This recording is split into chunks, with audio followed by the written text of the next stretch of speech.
Department of Fish and Wildlife Resources. The main building up there is where they house a lot of the more important people here. Fish and Wildlife, we actually do not receive any state tax dollars. We are actually funded almost solely by the hunting and fishing licenses, which you can buy here. Now today we're going to talk about our bobcats. You'll notice we have two bobcats.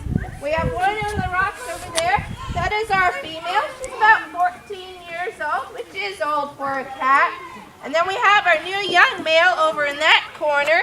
He's about 4 or 5 years old. You will notice they do have a little differences in pattern and color. Just like people, how we're all different, bobcats will have different patterns on them. Now bobcats are found through a lot of the U.S. They're found all over Kentucky and out towards the deserts. They live in a lot of different habitats. They're good at adapting.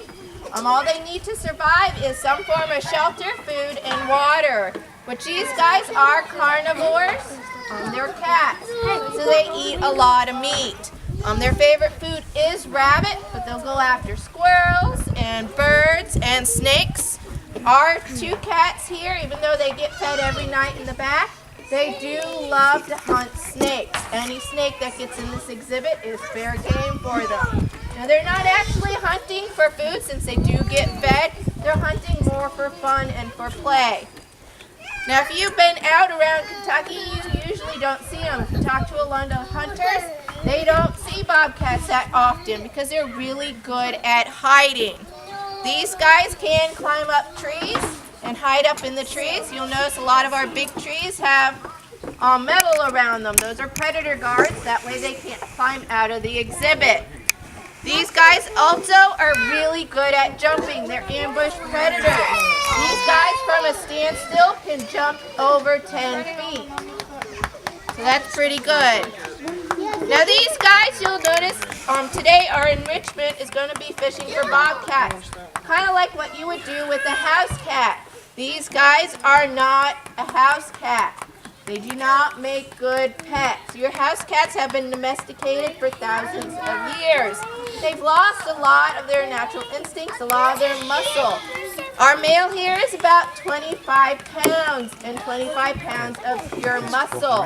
He could hurt me a lot. But like I said, out in the wild, these guys are very secretive, so you do not have to worry about one coming up and hurting you out in the wild. Now, like I said, we're going to be doing an enrichment. Enrichment is a big word in the animal field.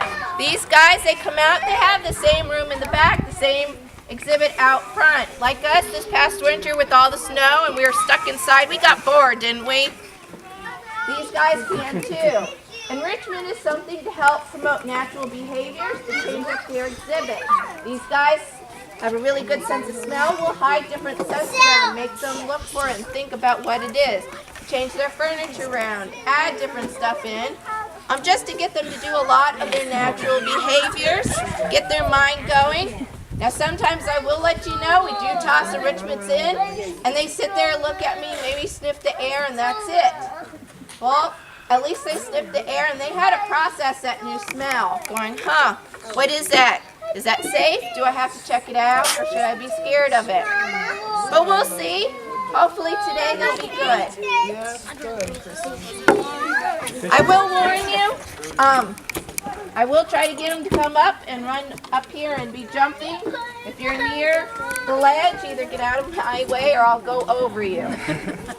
Why don't I take over talking while you do the thing? How about that? Okay. Will that work? Nope. So I'm going to talk for a little while. My name is Brent. I'm going to talk while Tiffany does the actual enrichment. Since there's so many people here, we'll see if she can't focus all of her attention on what she's doing, and I'll do a little bit of talking. Now, like she said, the idea behind this is to keep the cats from getting too bored.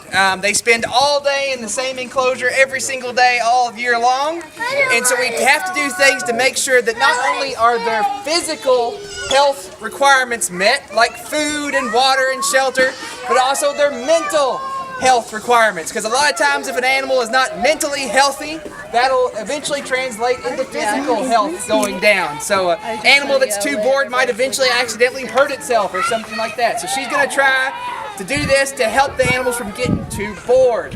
But with all these people here, it'll be really, really interesting to see whether or not they actually come up to play with the enrichment that she's giving them. So it's kind of hit or miss.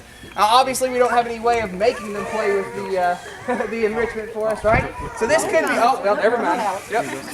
Turns out it is going to be exciting today. Sometimes we do these enrichments and they're terribly boring because the Bobcats don't even look at them. But it looks like he's ready to play today. And just before she put that in there, he was pacing back and forth, back and forth, back and forth. Pacing is a stress, a sign of stress. Well, all of a sudden, he went from pacing back and forth, back and forth, back and forth, to very focused on this enrichment. That is a very good thing. That means that we, right away, were able to relieve his stress that he was feeling. Let's see if he comes anywhere near the rest of everybody, huh? She has a turkey feather and a snake skin on there, both of which, snake skin, yeah, not a snake, but a snake skin. She's looking. Both of which were in the freezer for what, Tiffany, 72 hours? Well, I usually have them in there for at least a month. At least a month? Oh, well, I think the minimum amount of time is 72 hours, but a month is more than enough. She puts them in the freezer for that amount of time to hopefully kill the any germs that might be on either the snake skin or the turkey feathers. These are captive animals. They don't necessarily have all of the natural immunities they might have out in the wild, so we have to be very careful about what food items and things we give them to play with. So that's been put in the freezer so that it can kill some germs before we get it out there for him. Another thing, the reason why we use the feathers and the snake skin is because we know if he grabs a hold of them, they'll break off really, really easily. What we don't want to have happen is him grab a hold of that string and yank the pole out of Tiffany's hand. That would be really, really bad. He might get tangled up in the string. Well, of course, if he yanked Tiffany in, that would really be bad, wouldn't it? You know? And she said he is really, really strong, right? 25 pounds of pure muscle. I'm a big guy, over 200 pounds, and he could easily knock me right on my back if he wanted to, if I went in there. So there again, not an animal that's a pet, even though we do have them in captivity. And like she said, out in the wild, though, you don't have to worry about bobcats hunting you or anything out in the wild. The biggest thing a bobcat would ever hunt out in the wild would be something the size of, say, a rabbit or something like that. They're super afraid of people, as he's showing us right now. Even though he's got a fun toy, he doesn't want to come anywhere near. A few of you all have been noticing the wood bees that are buzzing all around us, right? While we're up here, might as well talk about them a little bit too. They seem really aggressive, don't they? But guess what? Wood bees can't hurt you. The males are the more aggressive of the two, and they don't even have stingers.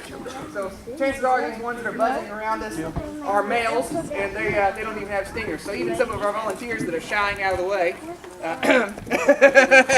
you've got nothing to worry about. Nothing to worry about. Seriously? Because we're in public.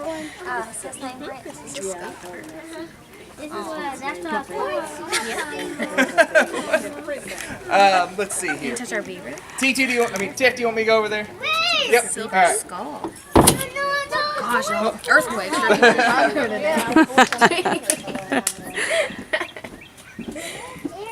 Just to see what happens.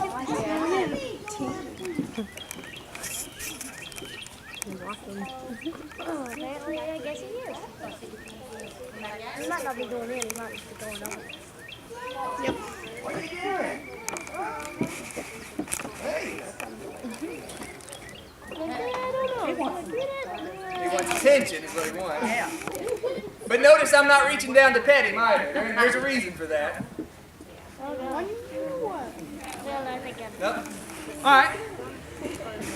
Want to see what she's got going on? She's been sleeping the whole time. But... Yeah, she's been kind of looking. Okay. Hi. And you will notice we do focus a lot of time on him just because he does pace a little bit. But we have found that she actually likes to come out. That's why you'll notice I always have two of everything. She may be older, she may be the female. She's actually the dominant one of the two. There's been times where I've come out and she's actually taken over the enrichment and has refused to allow him anywhere near it. But then other times she just sits there and looks and goes, I'm okay without it. She's actually much older than he is. She's about 14 years old, give or take. He's about 4 years old, per se. He has all of his claws and teeth still.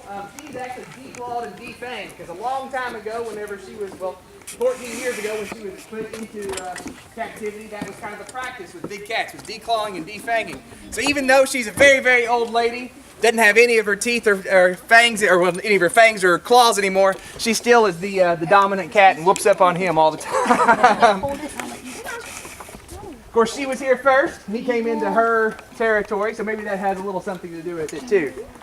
Mercy, I just go. Anybody have any questions while we're doing this? How many Yes, sir. bobcats are there? Well, we have 2 at Salato. Bobcats? Did you get to touch the bobcat first? Jump up really high and get you. Well, she says bobcats can also jump up really high and get you. You know, they can jump really, really high. And if you're like a squirrel or something, they probably get you. Yeah, but people, you don't have to worry about people them getting people. No, because you're afraid of them. They're afraid of people. Very good. Kate, as you can see right now. Very good. Anybody else have a question?